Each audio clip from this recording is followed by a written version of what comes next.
Je pense que de plus en plus, il y a une adhésion à ce que le Ngondo peut apporter comme dynamique culturelle, comme dynamique touristique, comme dynamique économique, n'est-ce pas, à toute la nation camerounaise, parce que vous avez eu à le constater, ceux qui étaient sur les berges du Jouri et même à la veillée, il y a eu une affluence, mais assez cosmopolite. C'est-à-dire qu'il n'y avait pas que des Savoies, il y a des Européens, des Américains, des Africains, d'autres pays qui étaient présents, qui ont tenu à être là pour vivre effectivement la fête du Ngondo. Au Cameroun, on a une ambition touristique. Hein. Le chef de l'État a toujours demandé effectivement que le ministère du Tourisme, par exemple, œuvre pour atteindre 500 000 touristes par an. C'est l'élément événementiel qui attire le touriste.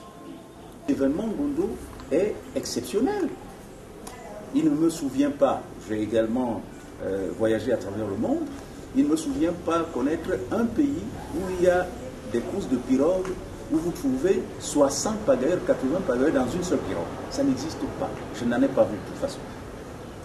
Vous comprenez? Alors c'est ça c'est cette spécificité qui attirerait quelqu'un pour venir. Mais au Cameroun, quand il y a le Ngondo, vous voyez des courses de pirogues où on voit 80 personnes dans une seule pirogue.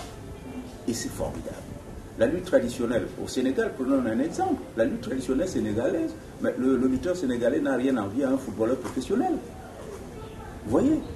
Parce que ce n'est pas une lutte gréco-romaine qui est connue à travers le monde, c'est spécifiquement sénégalais. Et chez nous, vous avez vécu à la veillée et tout, il y a les champions de lutte du Ngondo, de la lutte traditionnelle camerounaise. Ça, c'est spécifique. Vous avez vécu le carnaval ici à Douala. Comme je disais donc, le chapelet événementiel du Ngondo est tellement costaud, tellement vaste, qu'on n'a rien à envier au grand carnaval dont on parle à travers le monde. Le carnaval de Rio, c'est les écoles de danse de samba, uniquement. Tout le carnaval de Rio est axé sur la samba. Vous voyez?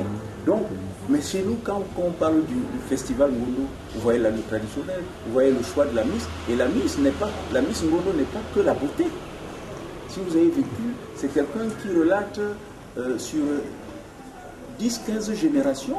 Il vous relate le nom de son père, de sa mère, de son grand-père, ainsi de suite, jusqu'à 15-20 générations. C'est formidable.